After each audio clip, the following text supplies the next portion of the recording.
Nothing can make you nervous, Hisila. No, Really? don't Are you lie. sure? Welcome viewers and participants in today's KLF Bhava Samvad. Today we have a very special book to talk about. We have its author, Hisila, who is a very well-known public figure from Nepal. Hardly needs any introduction. She has been a face for political and developmental changes in Nepal. Apart from that, we have galaxy of esteemed guests, including three former Indian ambassadors to Nepal. Ambassador Mr. K.V. Rajan, Ambassador Mr. Ranjit Ray, Ambassador Mr. Manjeet Puri. We have John Welton from Hong Kong, a remarkable historian on Nepal. We have Mr. C.K. Lal, possibly the most well-read columnist from the country. We have Ms. Sarita Pariyar, very well, again, someone very well known in activism circle and a very accomplished writer. Without taking much time, because we have Galaxy of the Stars here, I will invite Isilaji to kindly talk about her book. And before I take this privilege, I would like to show it to our viewers. This is the book we are going to talk today. And this, you can consider it as a virtual launch from Penguin and KLF. Isilaji, the floor is yours.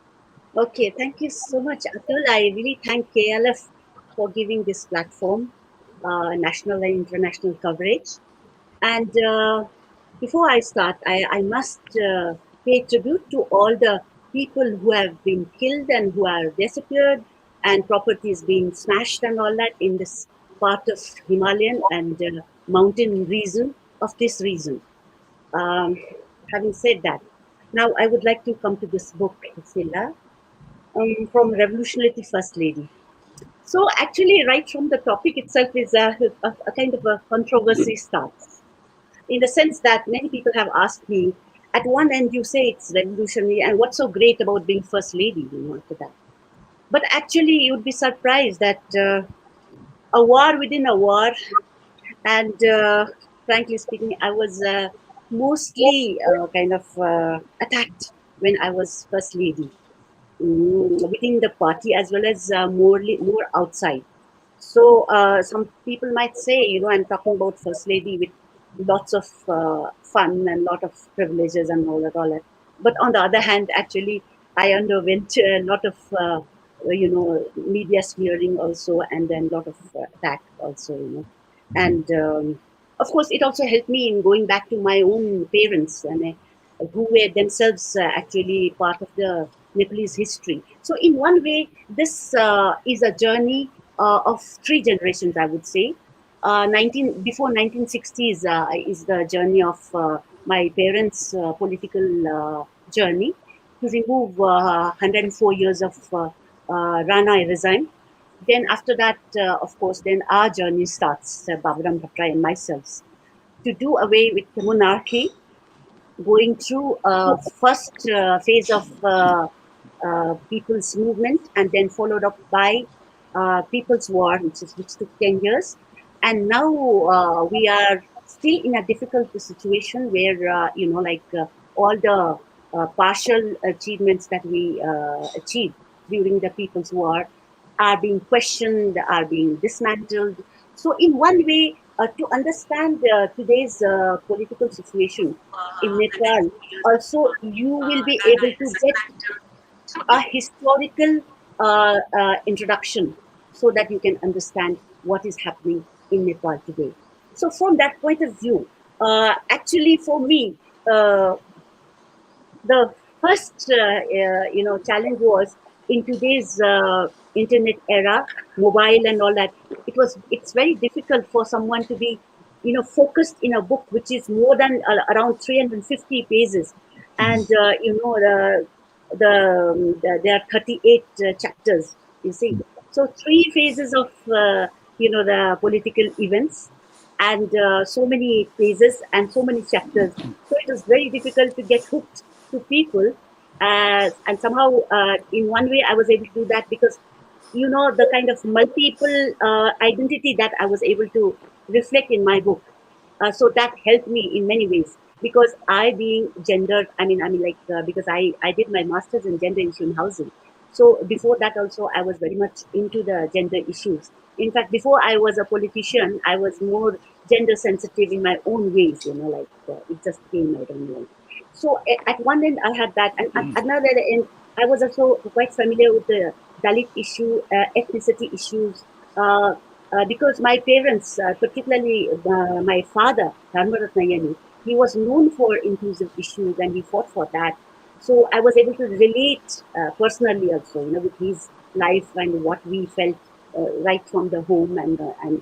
So I was able to relate all that, and then above that also, while I was in the communist movement and while in the people within the People's War period also, the kind of questionings that took place regarding my own identity, like I told you that I was really not taken as a revolutionary communist as such. I was taken as a bourgeois, as a capitalist, someone from outside who didn't understand the organization, someone, like who was called as, journalist. Are you a war journalist? Somebody was saying. And in fact, some of the women politicians were saying, are you Jenny? Like kind of thing, like, Jenny of Marx and all that. So, and of course, and there were also questions which were being related to me as a wife of Baburam Bhattrai in a very conservative way. At one end, I was being, in fact, one of the media tycoon. In fact, he in fact said that, Hisila, you are like Sita, and you have to go through this fire test, just as Ram went through. And then in order for, because Baburam's name is also Baburam, so he said that if you want Baburam to be really Ram, then Sita has to undergo this test and then and vanish from the scene, like like like she vanished from the history. So at one end that was being questioned. At another end, you'll be surprised that one of the women ambassadors, in fact, she said that Baburam is, although he's a fantastic guy, but wife, she should dive. I mean, we should divorce her. Like I had to hear that, like so. If these multiple, entities assigned to me, and even the lingual question, that I didn't speak Nepali properly, so they would make fun of me, and all that, all that. So I think all these were very helpful in weaving through to reach till the end, in the sense that I started with a question mark, like a question was being asked, what is the aim in your life? I said, look, I'm a free bird. I mean, why are you asking that question? And of course, at the end of the day, I mean, in the end of the book, I say, okay, can one afford to live a free life for women? Because for women's life, personally, she may be a free bird, but actually the circumstances necessitates her to be living in necessary world of necessary. So, I mean, that question also I have been, kind of I asked, I ended up with that frame, So from that point of view, I think this book is not just a personal and a political book as such. It's one way you can say it's a living museum also, orally said, you may say, because as I said, I'm very lucky to kind of connect each generation through my own family history, my father's history, my mother's history, then of course my history, Bavram's Bhattrai's history, and to many extent Manushi's also history, because she's also now, she voluntarily joined, she voluntarily took political science and she's into the movement right now. And of course we've got a grandson who's pointing, he has this tendency of pointing everything with his hand. So I think he's going to be quite curious in that sense, curious about why this country is like this or something like that. So from that point of view, I think leave it to rest of you to kind of have any questions. Isilaji, you have covered in great deal a lot of things related to your days in during the People's War, then the transition before People War and after. Would you like to say something about on that particular part? Yeah, so if you see the Because first part. So when you say first beginning, it's actually, it covers the first people's movement, really, from 1977 to 96. And I would like to tell you, I was 18 years old when I just started stepping into from social awakening to political awakening, And actually, I would say in that period, which is actually seven you have chapters consisting of 52 pages. So I would say amongst these seven chapters, the really breaking point where I, from my past, breaking past of my free life into a life of politics started with my marriage with Baburam Batra in 1981. So that was a break, I would say, because then from a free bird, I was now entering into the world of necessity, I would say. Yeah. And then if you go to part second, actually it's a period of People's War. So the People's War itself is a qualitative leap from the movement as such.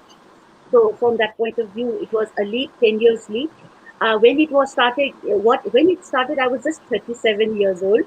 So from that point of view, you see the number of pages are quite many from here. If you see 125 pages, and it's covering the maximum number of chapters because, of course, because it was a qualitative leap in not only political aspects, social aspects, and even ideological aspects and inclusive aspect. So I had many things to relate, as I said, because I had that history of my parents' inclusive things, which already was being inculcated into my life. So I was able to relate when they were being called upon during the People's War. So I was able to weave in my own personal experience of the past with the present People's War, and so I was able to make it a kind of a continuity in that sense. So in this period, actually for me, another breaking point was 2001. The breaking point 2001 was the breaking point where we had been talking things in a strategy. Like we were talking about republic, we were talking about inclusive issue, we were talking about federalism, we were talking about secularism and all that. All that actually started becoming slowly kind of possible after 2001 when there was massacre of Palace, the Palace massacre, when Palace became weak, and we were able to open with the with the other political parties, which was actually being isolated and being kind of punished by the king. So the king was actually getting kind of sidelined, and we took advantage of that to really then come into the immediate possibility of coming to Republican and all that. So 2000 was very important reason. Many events took place in 2001. Number one, it was the second conference, as I said, second national conference, which really laid down immediate program. Otherwise, we were saying going for People's Republic, which is much far strategic issue. So we were coming into sub stage whereby we go for republic, we go for federalism, we go for inclusive democracy, and we go for secularism.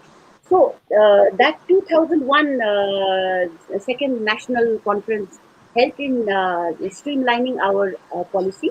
Then immediately after we had also upgraded from guerrilla warfare to regular army in the sense of PLA, in the formation of PLA.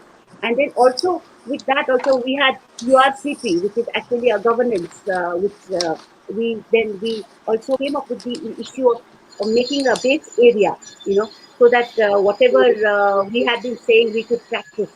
So from that point of view, that was also the year when there was a historic break by six women, six women communists who took a historic kind of escape from a very closely guarded Gorkha jail.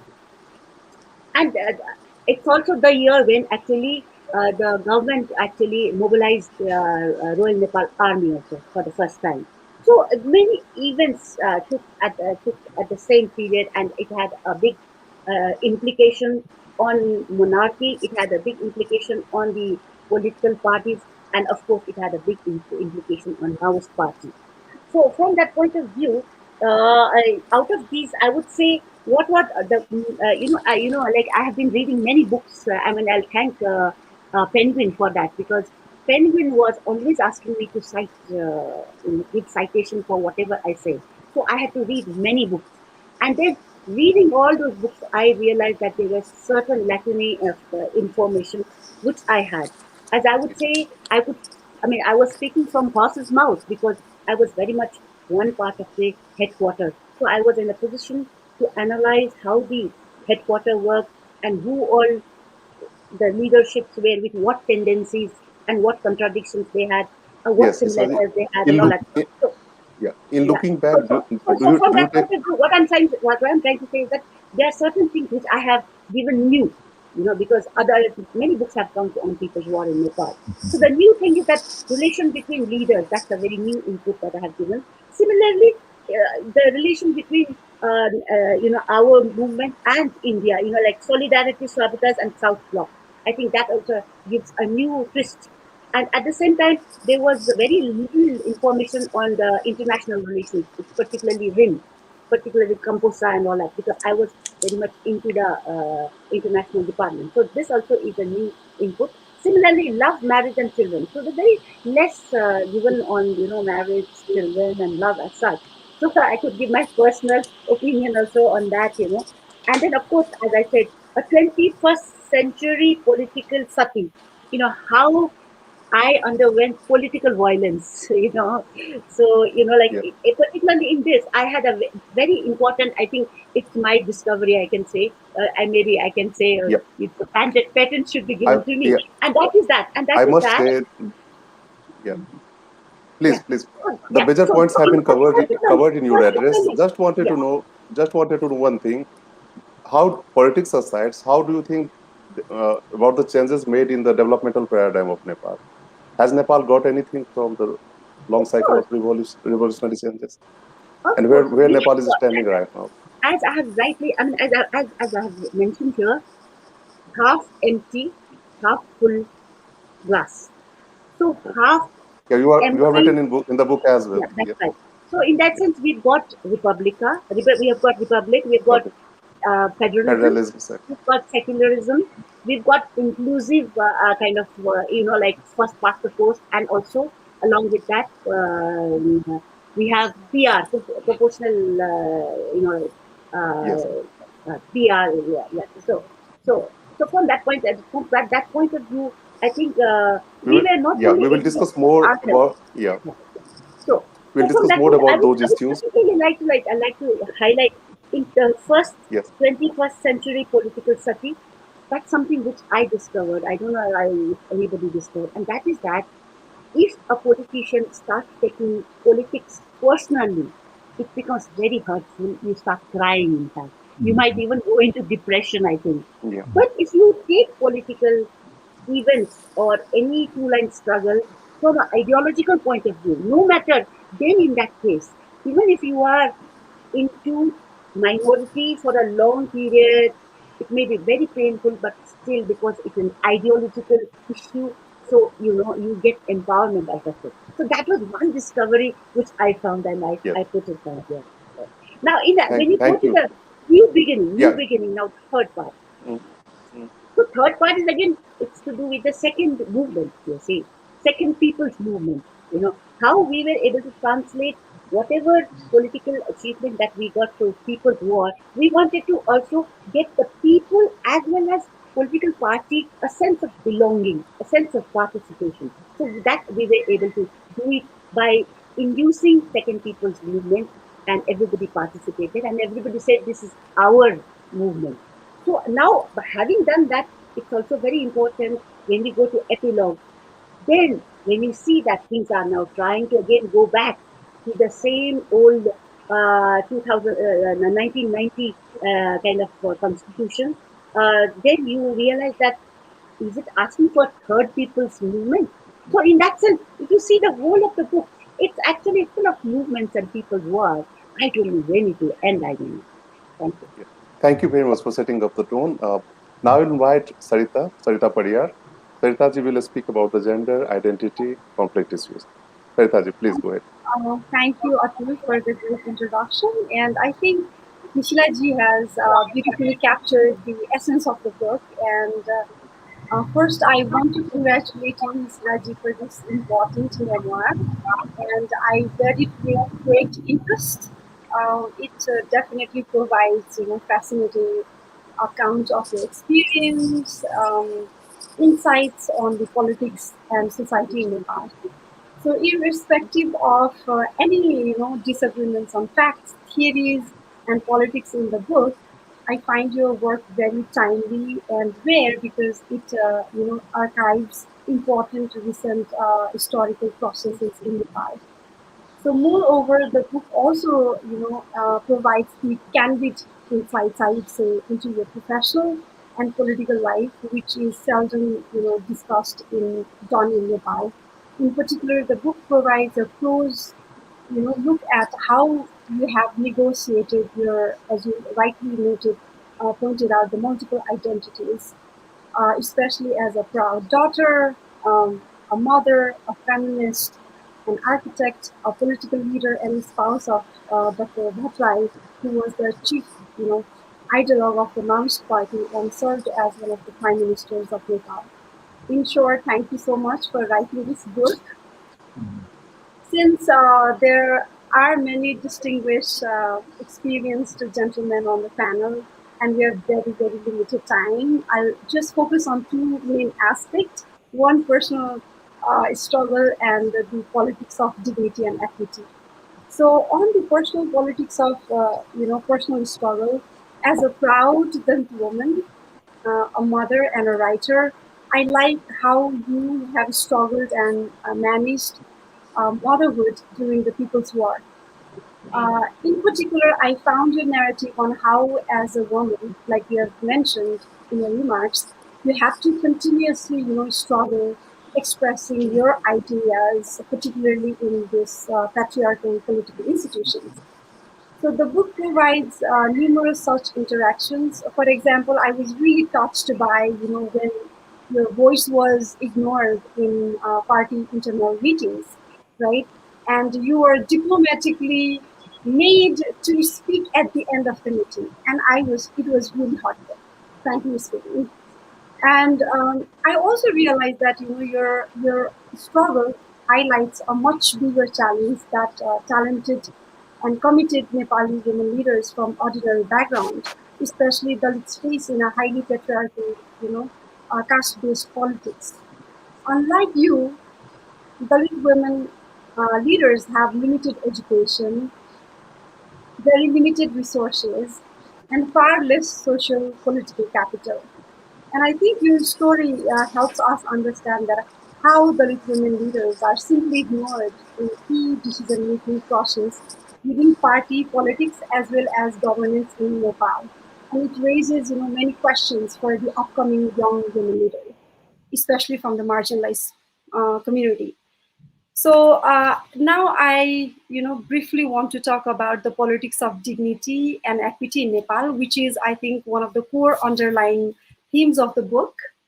It provides a distinct, insight perspective on how Maoist party, compared to other political forces, better understood and were effective in connecting with the anguish and aspirations of majority of people, such as Dalits, ethnic groups, religious minorities, and women who have suffered extreme oppression and inequities in Nepal. The book provides information on how the Maoist party organized its politics, partly in response of demands of Dalits, Adivashis, Madeshis, and women. However, the book provided a bit, I really wish that it had provided a bit more deeper conceptual debates within the party, Maoist party, on the intersection of caste, class, gender, and region, and which is very important. So when you asked me, to join this panel discussion today, I was very curious that what you have to say about Dalits in the book. So I was really interested to learn about that. So this was partly because in 2018, while helping Samata Foundation translate the famous speech of Buddha and Karl Marx, which Dr. Ambedkar delivered on November 20, 1956, I learned that Dr. Ambedkar had stayed at your parents' place in Kathmandu. Also because Dalits sacrificed a lot during the Maoist-led People War, and it was during the height of Maoist-led politics, Dalit felt hopeful for emancipation, which sadly turned out to be untrue. I would say that. So, with due, all respect, while I appreciated your sympathy and concerns, You shared on Dalits in the chapter, the oppressed of the oppressed, and I'm sure like most of the people who agree with that. I must say the book does not provide nuanced understanding on complexities of surrounding the caste question in Nepal. For example, like analyzing the everyday lived experience of Brahmins and Kshetri, Newar, you know, who who just had like pork and liquor with Dalits, alcoholism among Dalits, intercaste marriages, and discrimination within the Dalit community. I think it is not adequate in understanding or wrestling with this complex dynamics of caste. And because caste is a highly complex, graded system of social stratification that impacts every aspect of life of Nepal and Dalits as well as non-Dalits, right? And it really requires a comprehensive, serious analysis, no matter whether we accept it or not, whether we recognize it or not. Caste is the lived realities and it lies in the air. That's how, as a young Dalit woman, that I feel. So you have particularly requested me to focus on the intersection of caste and gender. So in short, I would say the caste plays a vital role in understanding complex intersection of gender and class, because caste does not only controls the sexuality of women, but also it maintains the purity. And I think this is why it is very important to see this. And Dr. Bhimrao Ambedkar profoundly says that gender and caste is the twin sisters. So here I want to encourage everyone here, who is listening to this talk, especially the privileged caste women, that discussing about caste is not only the concern of Dalits. If you really want to fight against patriarchy, one must understand the gender, right? So, which is why it is important to rethink and relearn what is caste and why it matters. Women like us are writing about the experience, whereas Brahmin, Kshetri, Newars, and other high caste groups also need to critically write about their caste experience. And I want to highlight this question is not only the question of Dalits, it is for non-Dalits, as well as anyone who is interested in question of equal dignity, equal rights, and it's a at this point it is definitely a global question. So like to talk about the chapters that I am focusing on, the oppressed of the oppressed. So you have also talked about the skilled Dalit laborers, and they were they stood out the most, especially in People's War, right? So it is undeniable fact that it has definitely made Dalits politically aware, politically conscious, and made more confident. But however, I find it really uncomfortable when you claimed that state army allowed Dalits to do low level job and were made to shine army's shoes, whereas Dalits found a space for their traditional skills such as sewing clothes, building construction, tannery skills, dancing and singing, right? So at times you appear to be suggesting that Maoists created the space for Dalits. If so, the question arises that who creates the space for whom, right? And can we imagine that what would can we imagine Maoist party like without the support of marginalized communities, right? I think you have no I think I would say like it is not only the perspective that you Hishilaji as hold, right? Because most of the time what I hear in mainstream news, mainstream media, that most of the time these so-called upper caste men leaders, they always use the language that they have provided the position for Dalits, and which is not true because they have deserved, right? And they have been tirelessly struggling for this equal dignity, equal rights and equal opportunities for so long. So whatever I do believe that they have achieved, right? And perhaps I think we really have to be very careful when we use the language because it matters. So having said that, I believe that you must have a lot more to say just than 6 pages about Dalits. So I hope in the next edition of the book you will consider saying more on Dalit people matter during the People's War. And Dalits have and continue to form the bedrock of Nepali society as exploited farm laborers and much more. And why did Maoist leader abandon their seemingly high action against caste-based system? For example, like intercaste marriage with, and that you mention also in your book. Based on the failures, what are some of the deeper questions on what, why, and how does caste-based system of exploitation, indignities, inequities, and continue to persist in Nepal? And why Dalit people matter for the future of Nepal? Also, I mean, since we have like distinguished ambassadors in the panel, it is also the reality for India. And when would the so-called higher caste people in South Asia stop seeing us Dalit as object of pity and themselves as casteless people? And when would higher caste people begin seriously interrogating as to how knowingly and in some instances unknowingly are the ones maintaining the unjust caste-based system? And I think these are, to me as a young Dalit woman, these are profound questions that every single, Dalit are asking. And I admire you for being bold political person. And I believe you have the necessary, courage and capacities as you have narrated in your book, and for helping Nepal think about caste critically and honestly. And I feel comfortable sharing my candid thoughts. And thank you so much for inviting me to this conversation. And whoever is listening to this panel, I really request everyone to find time to read this book, no matter which caste location we, are. I think this is amazing, Yeah. amazing personal accounts. And I thank you so much for everyone. Thank you, sir. The very important suggestions, and you have got enough material for reprint, second reprint, sir. Hisila ji. Let's hope Before so. I will invite John to speak, I will take liberty to invite Ambassador Rajan, our senior most diplomat in the panel. Sir, you please present your views. Sir. Thank you. So my only qualification to fame today is that I'm the senior most of this panel in terms of age, I guess. No. I'll try to be as brief as possible.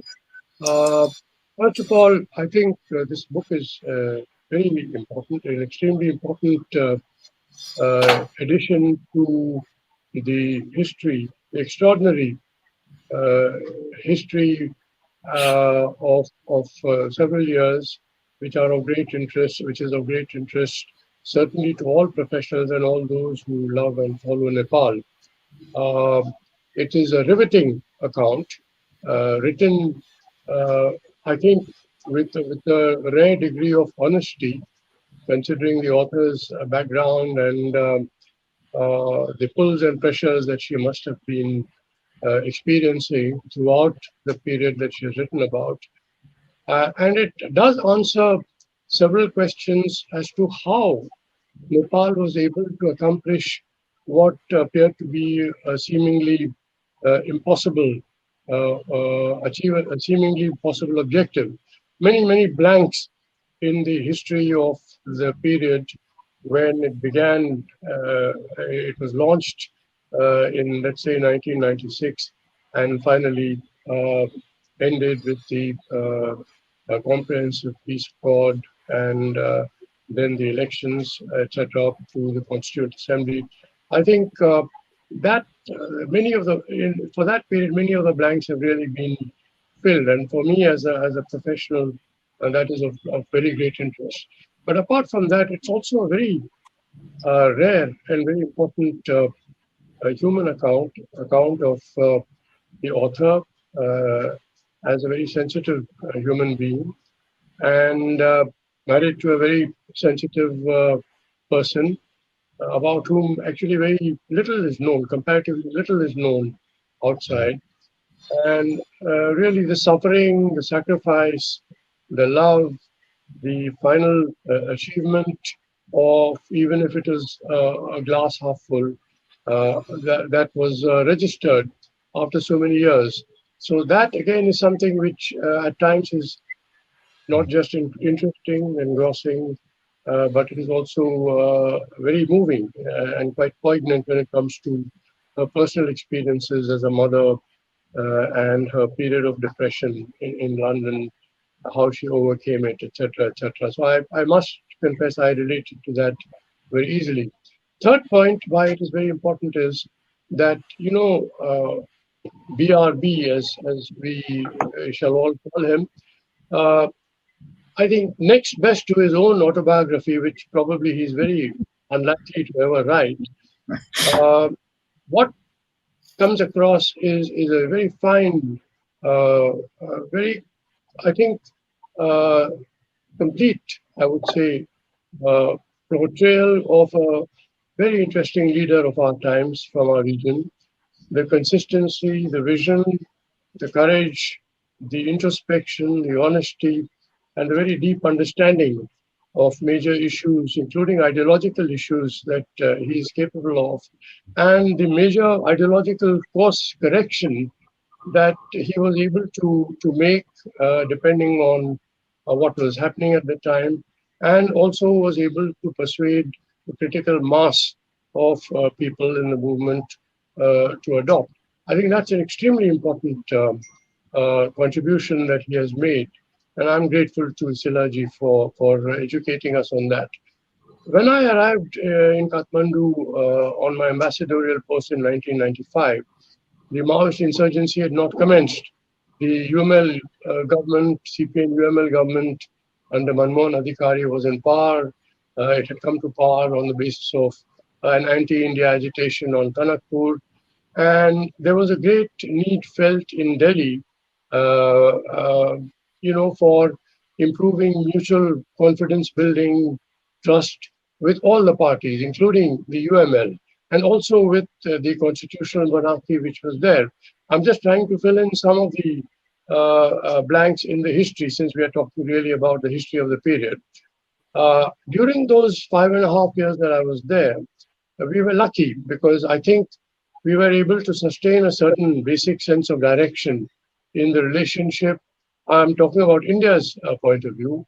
And of course, we saw the growth of the Maoist influence and uh, increasing concern being felt in Nepal, in India, because India was wrestling with its own Maoist problem already for several years without much success. And I've written about this, so I don't mind mentioning it in this panel. King Birendra at that time was under some pressure from right-wing elements in Nepal to take over the reins of government completely. And he consulted four countries basically. Uh, he consulted India, he consulted the UK, he consulted the US, he consulted China, and 3 out of the 4 countries, with the exception of China, advised him very frankly about not taking that step because it would be very counterproductive. And what I'm trying to say is that during that period, with all the faults of the parliamentary system and all the problems that India had had with constitutional monarchy or absolute monarchy in the past, there appeared from India's point of view an attempt to give a certain maturity and stability to the bilateral relationship. And that was a time when King Birendra was actually invited as chief guest on Republic Day, which astonished and even angered quite a few people, considering the background of India's relations with the monarchy. So that was up to, let's say, 2000 or so. The next 5 years, as Hisila describes, was a growth of full-blown Maoist insurgency. Uh, and we know what happened, how their experiences underground, the inner party debates that went on, the tension, negotiations with the seven-party alliance, mainstreaming of the Maoists into the multi-party democracy, merger of the PLA with the Nepal army, the abolition of the monarchy, the transformation from a Hindu kingdom to a secular, democratic, and federal republic, and the framing of constitution, all of which is described here. Uh, Despite the fact that it was incomplete and inadequate from many points of view, I think the world sat up and took notice of Nepal and began to look at the Nepal model as something which which could be uh, useful, not for emulation, because each Maoist experience is different in each country, but for study in terms of empowerment of the bottom of the pyramid, or an attempt to start the process of empowerment at the bottom of the pyramid, creating consensus, bringing in civil society, so that all the political parties and the Maoists who had been bitterly uh, opposed to each other could come together. That was extraordinary, and it showed the resilience of Nepal as a nation, the capacity of a long-suffering people. I think the tribute should also go to the people of Nepal, who understood, uh, whatever the levels of poverty or levels of intelligence or education might be, who are shrewd enough to understand who should be on the winning side in the battle between security forces and those seeking transformation. So, and the giving up of ideological rigidities, showing feasibility, was extremely important. And the point is that even today, India is still considering the Maoist issue, which it has been grappling with for the past 4 decades or more, as a law and order issue. Whereas something can be perhaps gleaned from the Nepal experience and end the suffering, the killing of innocent people, the forcing of people, ordinary people, to choose between the Maoists and the security forces and so on. The troubling thought today, which Hisila ji also acknowledges in her book, is that, you know, in a sense, everything has changed. In a sense, very few things have changed. And it's like the French saying, plus ça change, plus c'est la même chose. We see many things happening today which actually were happening in my time also, in terms of the quality of democracy, the poverty, the inequality, the discrimination, the exploitation, even in regard to relations with India. So even after the end of the feudal order, it seems that there are really huge steps that need to be taken. And one is left with the basic question as to what is next, which is really not answered. Um, I think post-COVID, the the world of rising inequality, of classic capitalism obviously being outdated, conventional multi-party politics also being increasingly questioned, the Westminster style of politics, quality of democracy, and what needs to be done to give it more meaning and improvement. I must say, classical leftist ideologies also are in a serious need, probably, of self invention. And as far as ultranationalism is concerned, that I think is self defeating. So that again is something that needs to be examined. So in short, I think this is a time for changing mindsets, erasing borders that divide. Uh, I think we need to aim at a better world post-COVID, which is perhaps possible. How do we redesign a world like this, where humanity and the planet are at the center, taking advantage of all the technologies that we have, all the experiences that we have, and what COVID has taught us, that this is indeed a borderless world. Why do we create borders amongst ourselves? Why should one set of people in one country treat another set of people in the same country as the other? Can South Asia really show the way, in spite of all its problems, the fact that we are not integrated, etc.? Because we do have a lot of experience, a lot of cultural heritage, cultural wealth, intelligence, the capacity to really think afresh about the kind of world that can be created, which is a better world. And I would urge thinkers like Baburam ji, Hisila ji, many other leaders in Nepal, leaders in India, uh, non-government thinkers, intellectuals, business community, civil society, all to think of how South Asia could perhaps throw some light on what kind of world we can create. Beginning, of course, with Nepal and India, which share such a unique relationship. Thank you very much. Thank you very much, sir, for enlightening us with your great vision. Without much ado, I will invite John to kindly present his views. Right. Thanks, Atul. First of all, I must thank Hisila ji, who got in contact with me earlier this year and asked me if I'd like to endorse her book, which I was very pleased when I'd seen it to do, because I was very impressed with the writing style. It read very easily. I was also impressed, as I think a couple of other speakers have said, by the fact that that she was trying to get a balance between the political and the personal. I was also very glad, that she'd done what many other politicians in Nepal and elsewhere don't do, which is put off writing their experiences up. And with a vested interest as a historian, we like to have as much information down, as many sides of issues demonstrated as possible. For me personally, it helped me in particular being able to see the family background. Although I've written on Nepal for a long time, there are lots of things that I don't know. So I learned a lot about, for example, Hisila ji's family background that I'd not known before. So I'm very glad that the book has come out, and I'd certainly strongly recommend everyone with an interest in Nepal to read it. Okay, now coming to one or two main political points. First of all, I've got to say honestly, as Sarita ji did, that we have some disagreements. Basically, as an outsider, someone writing about Nepal as a foreigner, albeit someone who's lived and worked in Nepal a lot, I try generally not to be an activist. That is, I sort of concentrate on trying to analyze and as best as I can sort of explain what I see going on. But when you have a situation as was occurring during the insurgency from 96 through to 2006, obviously anyone who's engaged with Nepal in any way has got to take some kind of stance. And my own stance, probably stronger opposition to the People's War than many fellow academics in the West, was basically rather like my attitude towards the Iraq War.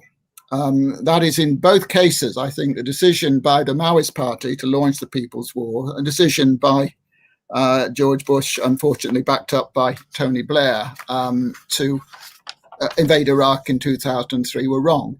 Having said that, I have a lot of sympathy for the reasons in both cases which led people to do that.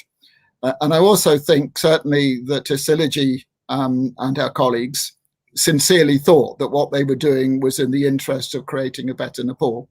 As I also believe that George Bush and Tony Blair thought that they, by getting rid of Saddam Hussein, would end up with a better world. So the sincerity, I think, is not to be questioned, but I doubt the wisdom of the decision. In Nepal's case, observing trends since mainly since the first People's Movement. Before that, I'd focused more on earlier Nepali history.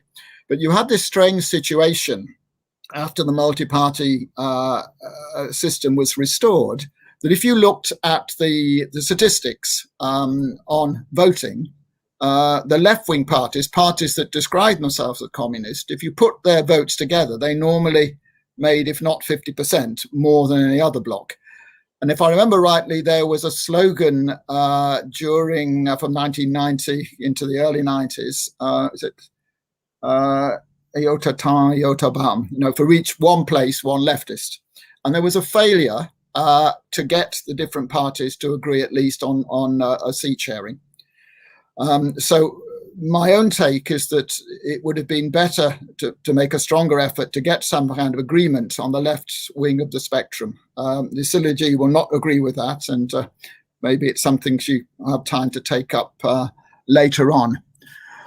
Okay, so that's the sort of historical side leading up to the sort of Nepal that emerged from the insurgency. The other thing I want to focus on is how are we going to create a better Nepal for the future? And there I was interested in what Hisila ji had said on pages 307 to 308, and which she touched on in her own comments just now, that many of the things that she thought were being advanced by the Maoist campaign, seemed to be in jeopardy.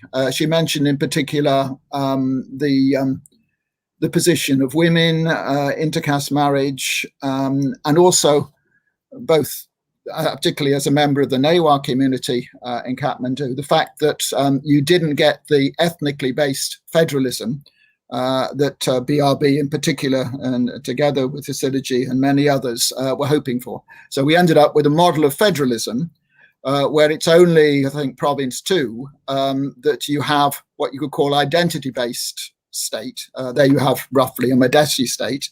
Everywhere else is really more or less representative of Nepal as a whole. And she suggests in that same paragraph that I'm referring to, let me just get the exact words, that there's a potential for conflict that could arise in future if ethnic and regional oppression are not addressed. I'd agree that there is a lot of oppression that does need to be addressed, but I'm wondering how practical it is, particularly now, that the idea of creating a Maga state, a Newar state, a Gurung state, a Kiranti state is actually practical politics. My own feeling is that whether you're for it or against it, the time when that was possible has gone by. So we have to work with more or less the kind of federal structure that has now been realized. Okay, so that was the general political points. Let me now get back to the sort of the earlier history. So Hisila started off just now talking about her family, and I again have got to confess my own ignorance that I didn't even know before Hisila got in touch with me that Yami was the name that had been taken by her father, Kathmandu person, instead of Tuladar, which normally his group in Kathmandu would use. So I admit criminal ignorance on my own part as an historian. So I'm glad I've been corrected on that. But having known that and realizing that Dharmaratna Yami had been, I think, Minister for Forests in the 1951 government, the Rana Congress coalition, I then thought about things that I've been seeing with my recent work, which has focused often on Judah Shamsha's time, the time when anti-Rana movement was beginning to take off. You had the Praja Parishad and so on. And if you read what the Ranas were telling the sympathetic people at the British legation, it was then called, they saw the Praja Parishad as basically a Newar movement, which was intended to use the monarchy to get rid of the Ranas, and then elbow the monarchy out, so you'd have some kind of Newar republic. Now, I wonder whether that's just the overheated Rana imagination, or whether anything that Hisila heard in her family would suggest that there's anything to that. So that's one historian's point, which I apologize with people, ambassadors and activists who are more present focused, but I have to plough my own historian's furrow. So that idea, I'm interested in Hisila's thoughts on that. The next thing is coming to the fact that the panel that we've got today, which is a distinguished panel, but I think we're down to, well, it's two Paharis, 3 Madeshis and 1 query. So there's a lot of people with strong Indian connections. And one of the things that came out very strongly when reading the book was how far the Maoist movement, particularly Hisila and BRB, fitted into an Indian cultural space. And that's true of most the major parties in Nepal. If both the Congress and also the original United Communist Party of Nepal were founded, I think, in Calcutta in both cases. So I certainly don't buy the conspiracy theory that some right-wing Nepalis have. They portray the whole Maoist movement as something engineered by India to welcome Nepal. That theory is on a par with the belief that the election was stolen from Donald Trump. Right?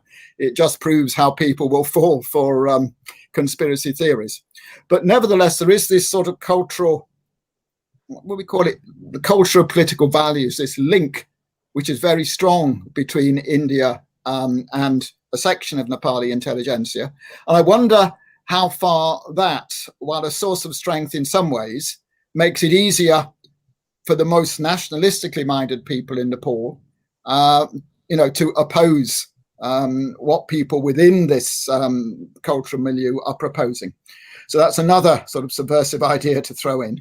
And finally, returning to Hisila G's writing as a woman and as a feminist, first of all, I liked the honesty with which you were discussing both your relationship with BRB and also the fact how you'd opted to just stop at one child, one daughter, which is my own family structure, by the way, and that you got the operation actually when you were studying in the UK. So I admire the sort of openness about that. But I'd like to finish. I don't know if anyone has heard of a feminist linguist, Dale Spender, who wrote on gender and politics and other things, and gender and language. And I thought of this when Hisila G had talked about, being made to talk at the end and so on in meetings. One of Dale Spender's findings was that if you had a mixed group, both sexes, then, at least when she was writing in, I think, the 1970s, any woman who spoke for more than 1/3 the time of the average man was perceived both by the males and the other females as pushy. So I wonder if you think that is true still, and whether that's one of the things that makes life more difficult for women in politics. Okay, I've thrown enough fire bombs in, so Yeah. I think I'll let it. Thank you very much, John. Excellent. Now I will invite Mr. Ranjit Ray to kindly present his views.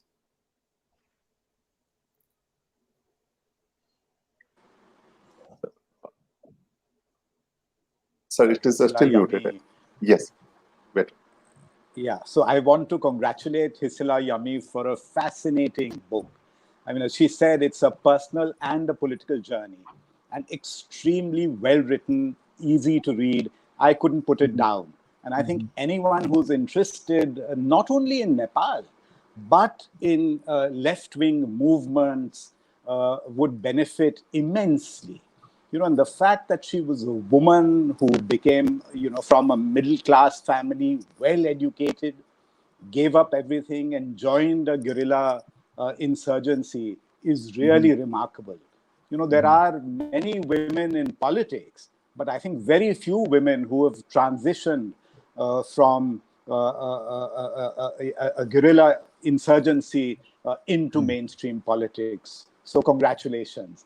And, I find the account fascinating, especially of the insurgency, the period 1996 to 2006. And for a part of this period, the latter part of the period, I was in Delhi handling the Nepal desk. So I'm very familiar, with many of the issues that Hisila Ji has raised in the book. But before I come to that, I have one personal question as well.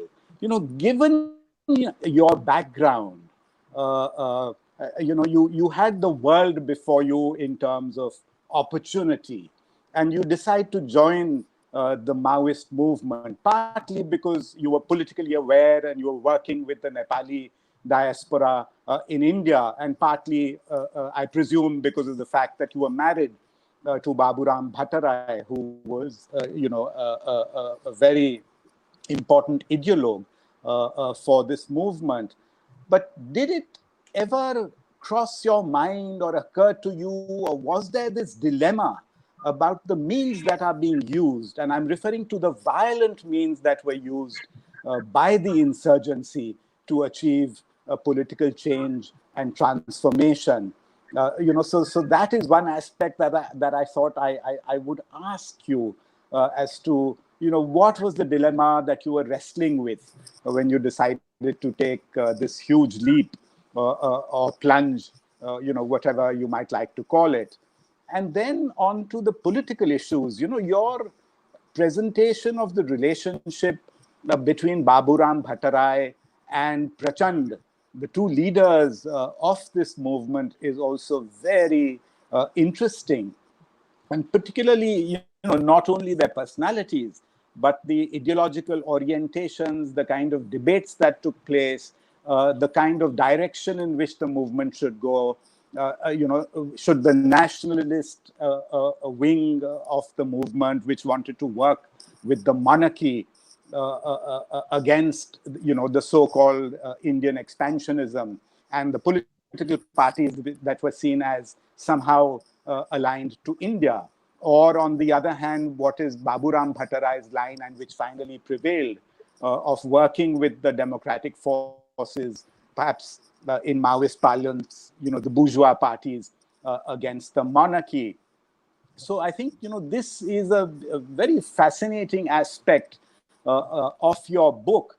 And I see this kind of relationship continuing between these two leaders in, after the 2006 agreement, and after the Maoists had come above ground and joined the democratic mainstream. And eventually we see the Baburam Bhattarai breaking away from Prachand, forming his own party, and then going on to merge the party with the with a party from the Tarai. So this transition also I would like to understand, and I want to relate this also to the discussions during the drafting of the constitution. The Maoists were fighting for a very massive transformation of the Nepali state.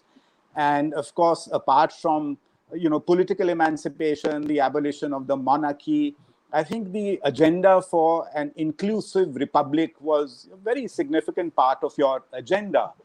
And, the intriguing question I have in my mind is in 2015, when the constitution was being debated and drafted, and you have referred to, a glass being half full or half empty. So why is it that the Maoist leaders who had fought for 10 years, and, so many people had lost their lives in Nepal.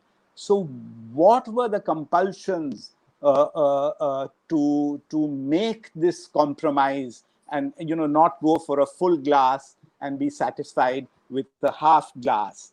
And perhaps, today the politics in your country, the fact that there has been no economic dividend might be linked to this kind of halfway house that the 2015 constitution represented. So, the question I had in mind is, what is it that made the Maoists compromise on some of the very key aspects of their agenda? And the last point, and this relates to, of course, the period 2002 to 2006, when I was in Delhi handling Nepal. And there was this constant refrain, especially from the right-wing groups in Nepal and also those that were aligned to the monarchy, that India is in cahoots with the Maoists, that, India is supporting the Maoists, they are all operating from Nepali soil, from Indian soil. And I'm very happy to see in your chapter on the relationship with South Bloc that, in the last sentence, you say this is all hogwash. And I was wondering whether, that really delighted me, because, I was in Delhi at the time, and I can tell you that, we didn't even have the full list of the top Maoist leaders or their photographs. And our authorities would always complain to us to say that whatever intelligence that is coming from the Nepalese side is half-baked and does not really lead to any, arrests. Of course, 2003, 2004 was different, as you've mentioned, when some very senior Maoist leaders were arrested in India. I'm delighted that, coming from senior Maoist, this assertion that, India didn't really have very much to do with supporting this insurgency. I think the relationship of India with the Maoists really began after the king's coup of February 2005. Prior to that, there were some links, and, Professor S.D. Muni has referred to that. But I think the Indian position changed very significantly after February 2005. And, there was a sense then that, the king is probably not only trying to abolish or trying to crush the insurgency, but is also in the process trying to completely dismantle multi-party democracy. And I think that was the turning point in India's thinking. And I think, that is when the overtures to the Maoists began. And, we were delighted to see that the political parties and the Maoists came together. And of course, we know the history of what happened in Nepal thereafter. So, these were some of the questions and issues in my mind, and I would be delighted if Hisila could, elaborate her own thinking on some of these issues. Thank you. Towards the end of the program. Thank you very much, sir. Before we will listen the final words from Mr. C.K. Lal, I will invite Ambassador Puri to present his views. Thank you, Atul, and thank you, Hisila ji, for giving me this opportunity. I'm not sure how much time is left, but I want to tell you, smile, you have relax. time. You have time, sir. No, smile and relax. All these heavyweights have asked all the questions. The rest of them, C.K. Lal will ask, right? Let me start by saying thank you very much for reminding me of 777. You and I went to college around the same time. We were doing the same stuff. You ended up doing what you are doing, and we ended up in the other way around. All these heavy things, sometimes they are ordained, they happen. Right? You met Babu Ramji. Why did you meet him? There was no reason. It was very nice for a girl to come from IIT Kanpur school to have gone in a totally different direction. But there are things which are ordained and which tend to happen. But there's something very beautiful. Let me say this. This word hasn't been used here. But actually, your book is a beautiful hagiography of BRB.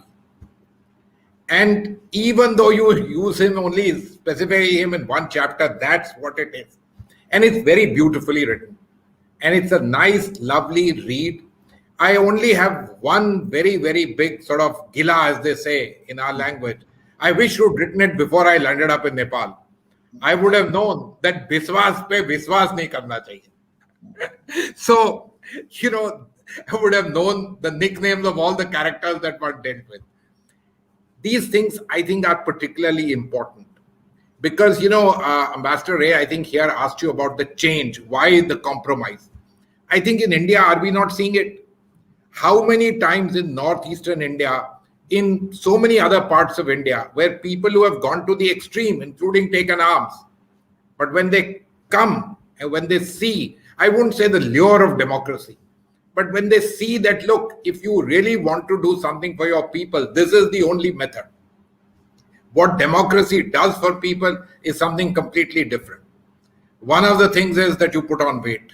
You are both these solitary exceptions to the rule. But, that is the reality of life. I said you put on weight. Life becomes quite nice. The two of you being solitary exceptions to the game. This is the nature of the way these things have happened. Is this not what has happened even in Northern Ireland, if I may remind John? It happens everywhere.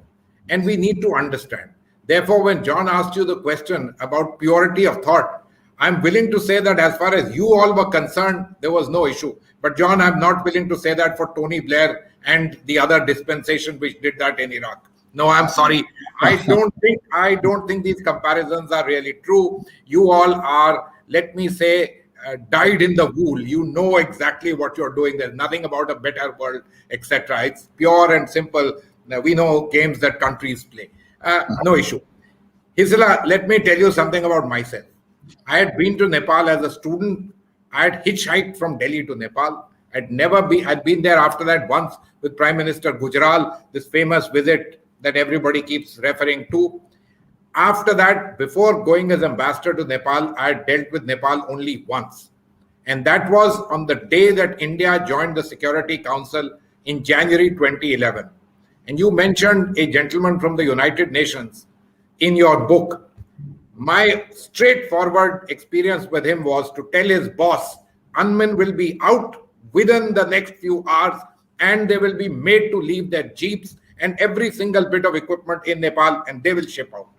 So I know when I wrote this, the same individual, the same famous journalist who is referred to in your book, within weeks of my arriving, and he's now become a great friend of mine, within weeks of my arriving, a big article which appeared in the Indian newspapers that this vague westernized character has landed up in Nepal to represent India. What the hell does he know?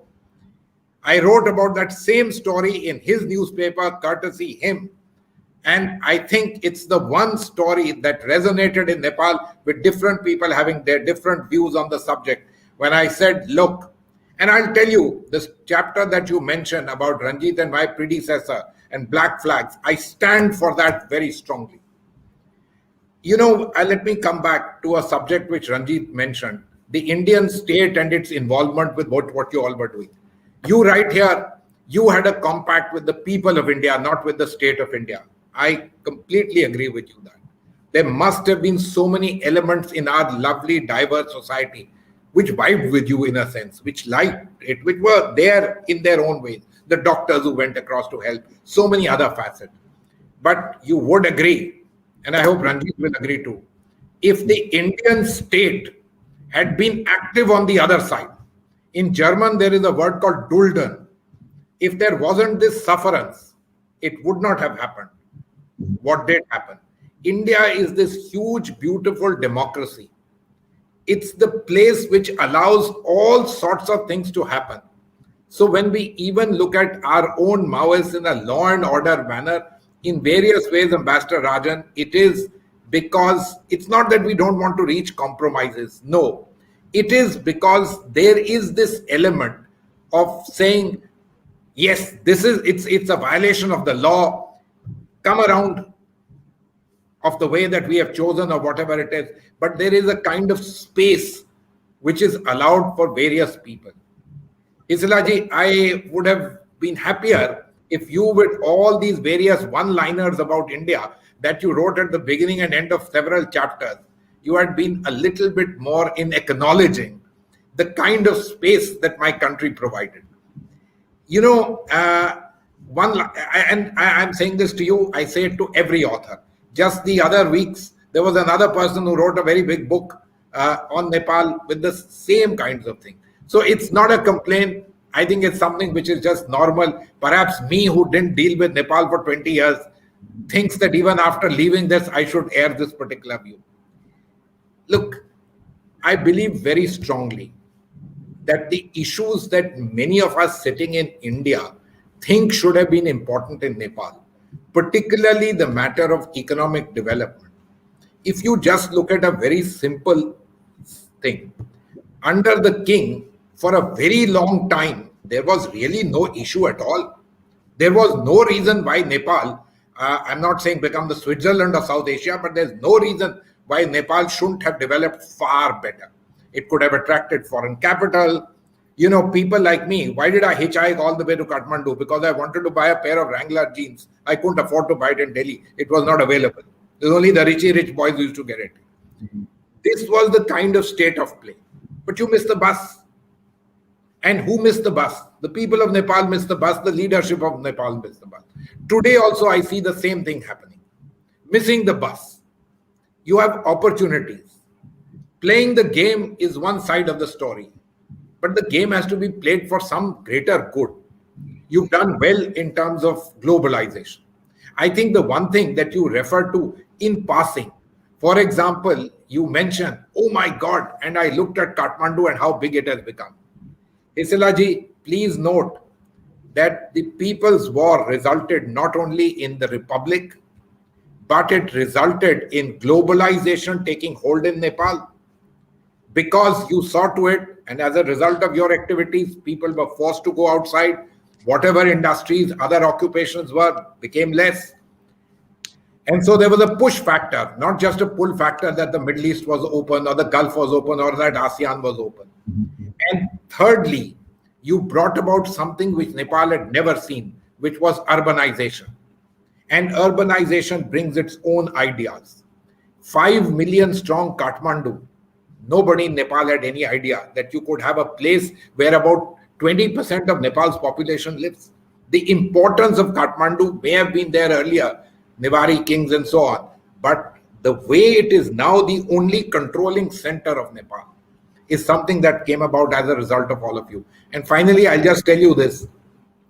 If Mr. Trump had not won the elections in 2016 and the whole world had not been besotted with right-wing revival and Brexit and this and that, the fact that for the first time, a party with a name saying Communist Party won an election in any country in the world in a federal setup with a multi-party setup wouldn't have got unnoticed. I'm not saying you would have been on the cover of Time magazine. You guys may have been somewhere around.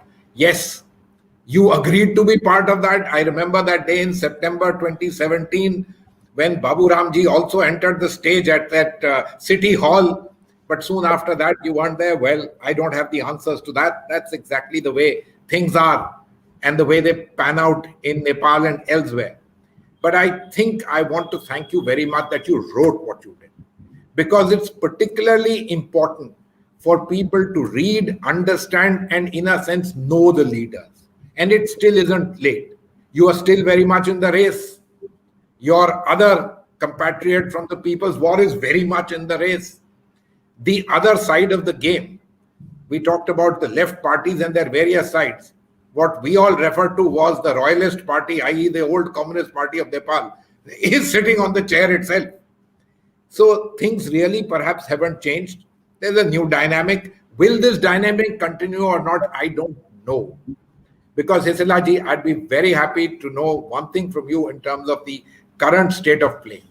My understanding of why Mr. Prachand did what he did in 2017 is perhaps a little different. For me, he did what he did because he wouldn't have survived otherwise. Will he survive now? And which means, will all of you in various ways survive as really a strong force, not just as being there? I don't know the answers, but I'd really like to hear what you have to say. Atul and Hisila Yami, thank you so much. Thank you, sir. Thank you very much. For the final words, I will request Mr. C.K. Lal.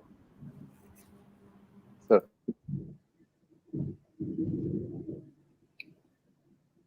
Sir, unmute yourself, sir. Unmute. Yeah. Still there is problem. Thank you, Thakur. Yes. Final word is too heavy a description, but yes, it is interesting. It was interesting to participate in this. I'll begin with the title on your banner. You have called it Bhava Samvad, multi-log of emotions. That matches very well with John's description. He called this book a work of literature, not a work of history. The difference is it's very difficult to argue with history because they have facts. John always has facts. Literature allows a reader to put his or her own meaning upon it or read the way they like to interpret. So that way, listening to all the eminent panelists, it had been like, oh, wow, yes, this is indeed literature. Yeah. CK, just apologies for a quick break-in. When I said literature, I was talking like an academic, because when we say it's an addition to the literature, we mean possibly it's he found the prose beautifully written. That's why he called it literature. Yeah, sorry. That's exactly what I'm talking about. The prose is beautiful, for sure. Prose is beautiful. I'm not putting any other meaning on what you said. And as it is, it's very difficult to talk about any work of literature, especially in front of the creator. Even more so difficult when it's a book of autobiographical nature, because then there is a lived experience being narrated in a very captivating manner. And it's a captivating book, I tell you. It's a very easy read, as Ambassador pointed out. It's very easy read. Once you start, for me personally, I don't find it easy to read on a tab or on a phone, but I like to hold the book in my hand, but I read it. I had a what I should talk about. Then I said, okay, if it is about emotions, then why not talk of emotions? My image of Hisila ji is of 1980s, when she was treasurer of Nepal Engineers Association in a working committee that I served. I later became Secretary General. She left it for bigger things after being the treasurer. there is a urban legend kind of a thing. I don't know whether it is true, that, she would arrive at an engineer's house on her bicycle, and the conversation would begin somehow like this. The host would ask, Hisila ji, would you like to have some tea? Then her comment would be, with tea, will there be some snacks? And then, of course, the host would, of course, why not? And then she would quietly say, why don't you save that money and renew your annual membership? Because in 1980s, for engineers and architects, it was considered to be somewhat risky to be in the eye of the panchayat regime and be associated with a professional organization which takes an independent view. So I was looking for this incident in the book. The first thing before reading throughout, I tried to look for this incident. It wasn't there. So probably it was a legend. But I remember the bicycle. So I looked in the list of pictures, I looked for the bicycle. It should have been there. All great people, they keep their original thing. I mean, it was her emblem kind of a thing. In the small room of Engineers Association, whenever we saw that bicycle coming, my friends would say, now Hisila comes, and none of us will get a chance to speak. So Penis is speaking first, because once he comes, nobody else will be allowed to speak. The third memory of the 1980s is she will disarm you in a moment. Very smiling face. As a Madhesi in a Khachare-dominated committee, I always used to feel kind of awkward, but she could put anybody at ease with. Later, I realized that it was a practice for a political career in the future, because as a politician, you have to be friendly with everybody. So that was a good exercise. But I couldn't find that bicycle also in the book. I like the first part of the book most, frankly, because this is straight out of the herd. In the second part, mind takes over. The moment mind takes over, then there are justifications to be made, one side of the story coming up at the cost of the other, mostly kind of a defensive also. The third part also becomes kind of a bit of a propagandist, hagiography of Babu Ramji, and then, the kind of politics, 21st century democracy, an outline, futuristic, of course, but a kind of, so if I would put a graph of readability, first part is the most interesting, comes down a bit in the second part, and third part, I had to work hard to read it, I tell you. I'm not too well known for hiding my impressions. The first part, but if you come to the preface again, there is an audacious claim, this armed conflict, she calls it People's War, was second most significant event in the history of the country after Prithvi Narayan Shah's unification. I put that under quotes.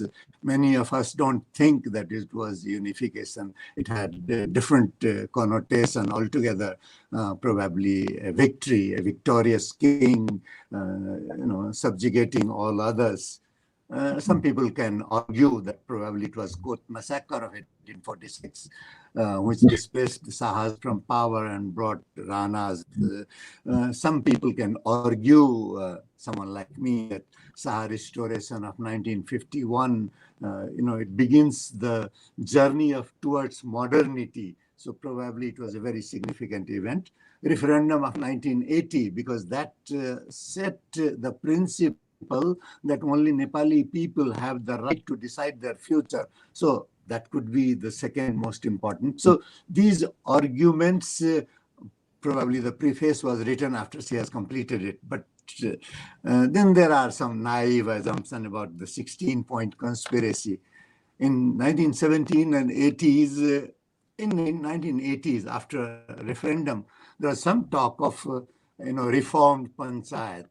And Ganesh Manji's answer to that was, what reform? what half full glass? I was surprised that Hisilaji using half full glass. Ganesh Manji's metaphor was, how can anybody be half pregnant? Either you are pregnant or you are not. Either you have what you have promised for or you have nothing. How can there be a half baby, even after delivery? What the 16-point conspiracy did was delivered half a baby, and we have been left holding it. So to call it an achievement, ultimate achievement of our movement, I think a bit of an exaggeration, Uh, there are other controversial statements. She calls Ram Bahadur Thapa's father a mercenary. There are people who would not agree to that. He was a Laure, a soldier in Indian Army. And I think Nepali Janjatis who serve in the British Army or the Indian Army, they don't like to be referred as mercenaries, under tripartite agreement. They serve as nationals in their army. And there is a struggle with of the British Gurkhas. Indian Army officers have risen to higher ranks. Recently, Indian Embassy put an advertisement that now Nepali women are eligible for recruitment in the Indian Army. So all this, puts kind of in a bit of a difficulty. So if there is a second edition, I myself call them mercenaries sometimes, but that is to raise a question, that is to ask, but to do so in a commentary and to write it in a book which hurts sentiments of a large section of population, either you qualify it, why you called it. Was it because of your, some kind of a distance with Ram Bahadur Thapa, the kind of politics he did, or whatever, as I say, when I'm dealing with such questions. So this needs kind of a qualification. Another part that I really liked was about the relationship between Pushkamal Dahal and his wife Sita, and her somewhat restrained kind of a attitude towards you, and the way you have tried to describe its antecedents, how they got married at a very young age, how she was, she felt a bit of insecure, and Pushkamal Dahal was slightly protective towards her. And it's a very interesting book. I can go on and on, especially whenever you are dealing with people, you are at your best, Isilaji. But when you go into events, you become very partisan, which is more of a politician speaking rather than a real chronicler or a writer. So whichever person you are dealing with, the environment in the first part of School of Planning and Architecture. I used to be a regular at the Library of Indian Institute of Public Administration next door. And probably we ate chaat at the same street in front of your institute, the gully where in the evening, the whole street is with chaat shops. Very affordable, and IIPA mess used to be very affordable. You could, for 100 rupees, you could get a nice meal. But the canteen at SPA, oh, horrible, terrible, I tell you. You should have mentioned it somewhere. You haven't done that. The first part I still stand by. On political, I would have loved to read a bit more about how this coordination committee of Maoist parties and organization of South Asia, Composa, came into being, what happened to it, your relationship with international Maoist movements, since you had access at the highest level, what was called the headquarters during the armed conflict. I'm not talking of having access to the prime minister or the ideologue of Maoist party, but of the headquarters where probably such things were shared. So that I'd have liked to know more, but then you have idea for your next book rather than the next edition. Please don't make it bigger than this in a book, because as we age, our attention span gets decreasing, So 300 pages in a book, that is the only thing I could read over a night, you see. She sent me the book a day before and asked me to write a blurb, probably assuming that write a blurb without reading it. I couldn't do that. So I sat up whole night to read it. If it takes almost 8 to 10 hours to read 300 some pages, please don't add more pages. The idea is for another book. If somebody at Penguin listening and Dr. Thakur has access, maybe you should have another contract ready. Another part that I would like to know more, Sarita pointed out about Dalits, nobody is here to point about how Sabili Tharus have been treated. Tharus of Bardia, for example, provided, they were the ones who suffered most. If you put a hierarchy, Tharus suffered most, next were Dalits, and then the Janazatis. And they have benefited least from this armed conflict, So to call it a success is a kind of insult to the Tharu martyrs, to Dalit martyrs, to Janazati activists. Yes, this is not half full. This is like half a baby. Madhesis, for example, despite my personal experience of, putting me at ease in very difficult kind of meetings, your tone sometimes gets a bit condescending,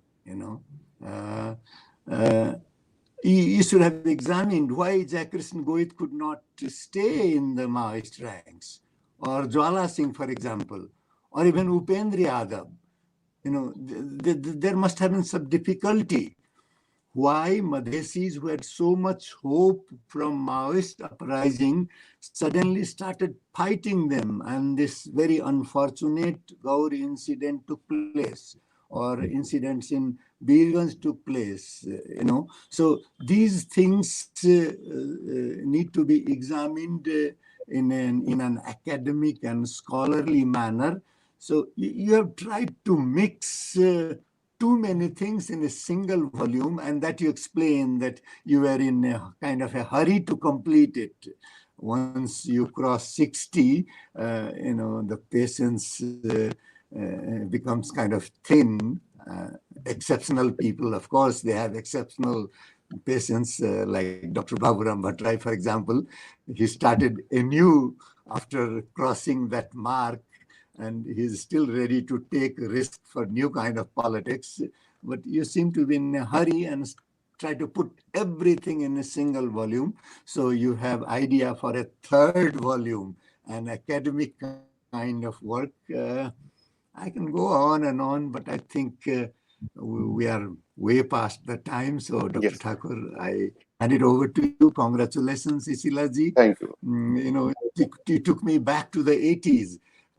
Ambassador Puri pointed out about 777. 777 We in shared Delhi. the same drink. What he forgot to point out that Coca-Cola shifted its plans to Nepal, and along with it, that kind of capitalist politics too. So when India was taking the socialist path, we were in capitalist mode. When India became capitalist, we were treading the, Maoist path. And now I don't know what kind of path. We are on equal, sir. We are on equal. Yeah. Thank you very much, sir. I said the final words and I mean them. You delivered finally. So we have almost 5 minutes left. Hisila ji, would you like to answer Ambassador Ray's question and Ambassador Puri's questions? They both had 2 queries. Okay. So first of all, I just want to tell Sarita Pariyar that the question of Dalit was kind of actually the People's War brought aspirations for them to solve the problem. We did try our best, but you must understand the whole People's War movement at the end of the day has, like fizzled in many ways, like, breaks and all that. And also the main leadership. See, this is where I'm also a bit kind of disturbed, in the sense that when the main leadership of the party leaves that agenda, then what happens? You see, uh, it was precisely on these inclusive issues that Balaram Bhattrai had told Prachanda not to hurry and sign. Please address the issues of, CK Lal has rightly said about Tharus. They sacrificed most people's war. I mean, if you see the number of martyred people there, and then after that is the Dalits. So we had said that please address the issues of Tharus and Medicis. Just take some time, and then he was in a hurry to solve that question. Number one. Number two, we also had a difference regarding the model of governance. We had asked for presidential system, fully proportionate parliament system, and executive presidential system, because we were so sick of so many governments being like changed. I think I even gave the out of 26 years you had 24 governments. So, and also when we took our constitution, the draft to the people, in fact majority were for this kind of system, and he just totally left that, and then he went for a kind of a reform kind of a constitution, and a reform kind of parliament.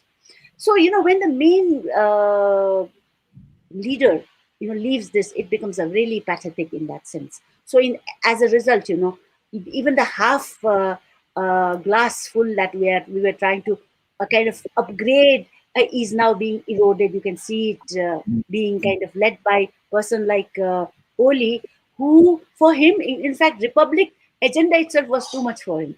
And you just forget about federalism. I mean, it was just not in there in his agenda, or in his alphabetic, or in his nomenclature as such. So what I'm trying to say is that Dalits issues is not only, you're right, that it's not an issue of only Nepal. It's a South Asian issue, and South Asia is lagging behind economically, precisely because you have this caste system. Caste system is in fact coming in way of increasing the productivity of people because of caste system. So it's not a question of just Nepal, it's a question of India, it's a question of all the South Asian countries where you have caste system. So that really needs to be brought out. And I would say that, like I said, that women's issue is the last issue, but I would add not only women's issue, but it is actually Dalit women issue is the last issue. I mean, if any country, especially in South Asia, is to be judged, it's not enough just to see where is the position of women, but it is important to see where is the position of Dalit women is, because they are the real base. I mean, they are the one who are really suffering pronged attack on them and all that. So I totally agree with you that, and that's why if I would say in the last chapter, if you say, will the oppressed people rise? I think it's a very good question I've asked, because right now, the way things are right now, and the way things are, we are trying to now solve the problem. We're trying to save that half glass is also related with the oppressed Dalit, oppressed ethnicity, oppressed lingual group, yeah, and oppressed reason as well. Yeah. So that question is very important. And let me tell you, this question is not something which we have just has come from top. It's something which UN also is talking about, inclusive development. Can we go to inclusive the next question? development. So from that point of view, that's my question. Then second question, Ambassador Rajan has very nicely talked about, I didn't know that you had written about Indian Maoist book. So you are talking about post-COVID inequality, and you have also questioned this Westminster style of functioning. It needs to be questioned, and you have also said that even the left, extreme left, has to rethink about their narrative as such. And then the People's War in Nepal can be of some help for them and all that. So what I would just say, one thing is that once you go into People's War, once you go into underground activity, when you have too many years, spanning that activity underground. See, underground activity is an emergency activity. It's not a normal activity, you see. So if you stretch it too long, it'll start eating by itself. So I think what I feel that the Maoist movement in India, I think needs to also question about their way of thinking. They have. I think they can learn something from Nepal. I mean, you're rightly saying that. But also, India also needs to learn that, at one end you say that you help the democratic movement in Nepal, but if you see today's situation, uh, I mean, we fail to understand that the all that gain that we did it primarily through our own effort.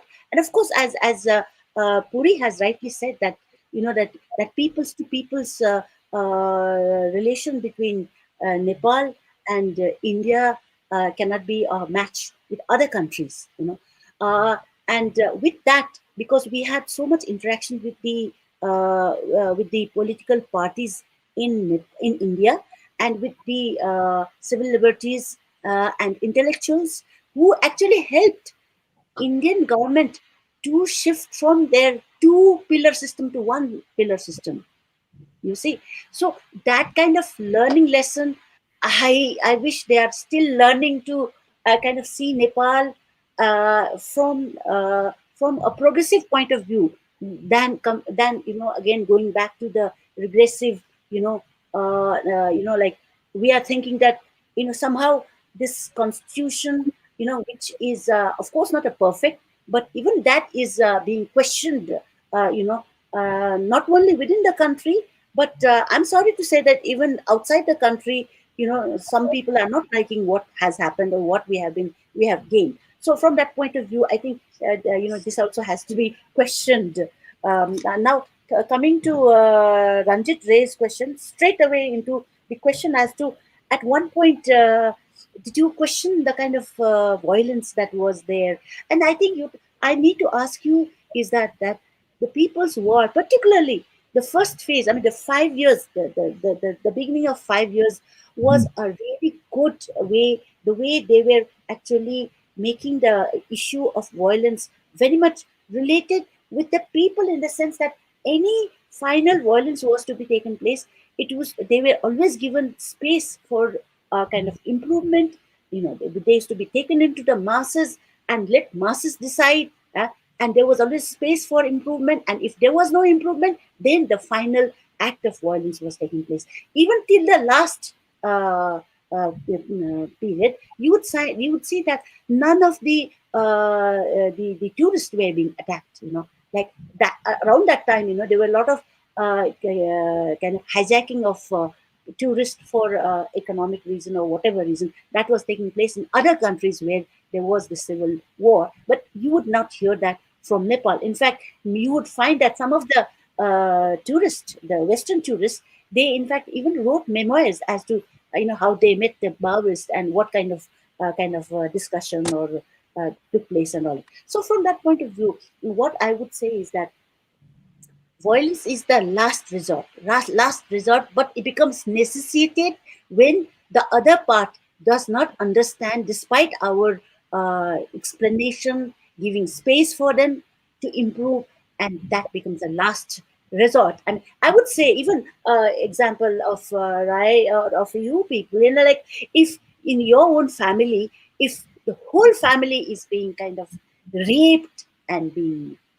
put into terrible violence, I don't think your children will just sit there and look at it.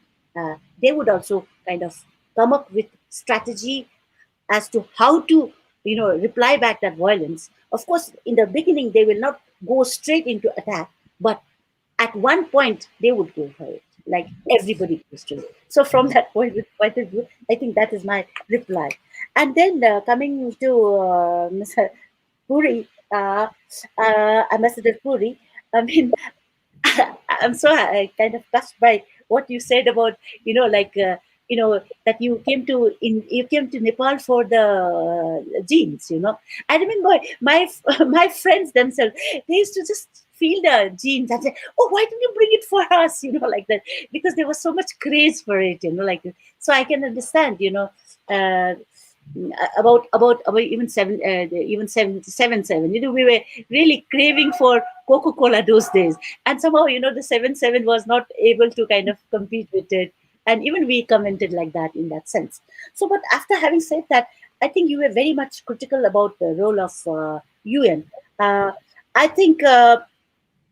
See, it's interesting to note that during the war period, we also brought international communists into our picture. RIM came, and then the one very important question, which I think CK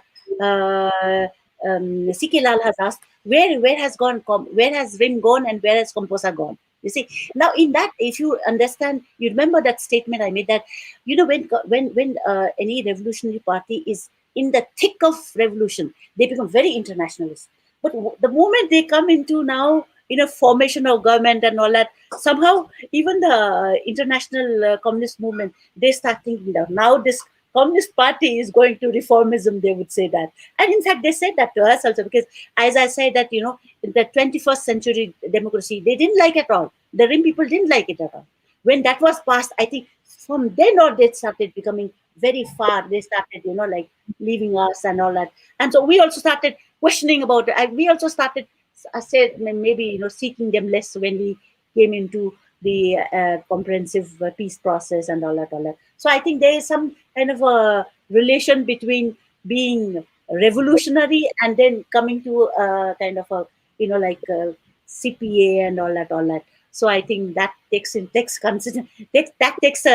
answer to my question. Now, about Ray's question about, I think I have given question about, what I thought about the violence. I think I have given that. And regarding Ambassador Puri, and when we came into when we came out of People's War, and then when we came to comprehensive peace process, we called, when we called UN. It was not just Maoists who called the UN. It was the other political parties as well. So from that point of view, I would say even this comprehensive this thing was very much home-bred kind of situation, where we also asked the UN to help us in bringing the two parties, two armies together. So I think they had their own international experience, and I think we benefited. Not only Nepal benefited, I think the whole region benefited, because after all, 10 years People's War came into new mainstream. I wouldn't say old mainstream, but new mainstream. And as all of you have rightly said, that Nepal's People's War had something new to give to the world, and I feel that is correct. Thank you so much. Thank you, Hisilaji. Ideally, we should not end this fascinating discussion, but we are past almost 18 minutes now from the scheduled time. So thank you very much, all the participants, esteemed participants and viewers. On behalf of KLF and Penguin, my heartfelt thanks to all of you. Thank you. Thank you. Thank you. Thank you.